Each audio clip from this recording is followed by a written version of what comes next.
Have you been watching the Commonwealth Games recently? Because yesterday I saw two perfect examples of how pressure and attitude can affect your performance. Now, if you were watching, you would have been lucky to see Laura Kenny on the 10,000 cycling around the track, I don't know what it's called, and Adam Peaty doing 50-meter breaststroke. The previous day, both of them came nowhere. They weren't podium finishes.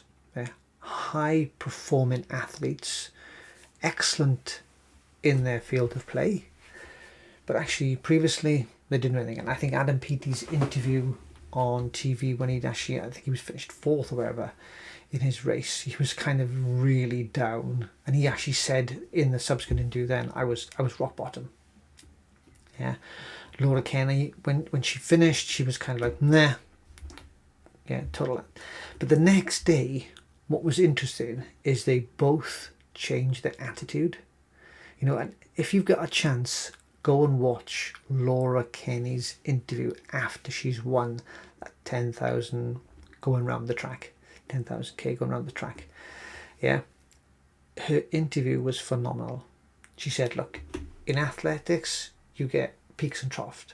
In sport, we get peaks and troughs. People don't see that. They just sometimes see us performing all the time.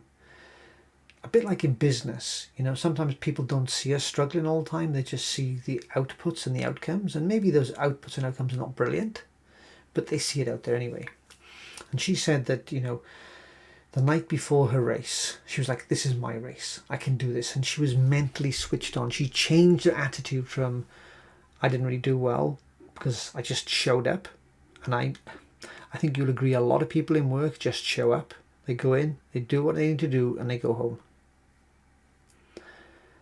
I'm guessing you're watching this because you're different. You don't want to just show up. You want to show up and show people how brilliant you are. You may not know how to do it yet, but that's your desire. That's your motivation. I'm really good at what I want to do. I want to showcase. And sometimes when we kind of try and keep doing this all the time, we get a few knocks and we hit rock bottom. And the hardest part is then to actually be able to pick yourselves up and say, yeah, I can do this. And the easiest way to do that is change your attitude. And when I say easy, I don't mean it's easy to do it, but that is by far the fundamental thing. There was a great book written a few years ago called The Motivation Myth. And it's about you don't wait for motivation to happen. By doing something, your motivation starts. And by keep on building on that, that's when you become motivated. So many people wait to be motivated. They may as well wait for a bus that's never going to come. Yeah. So I would,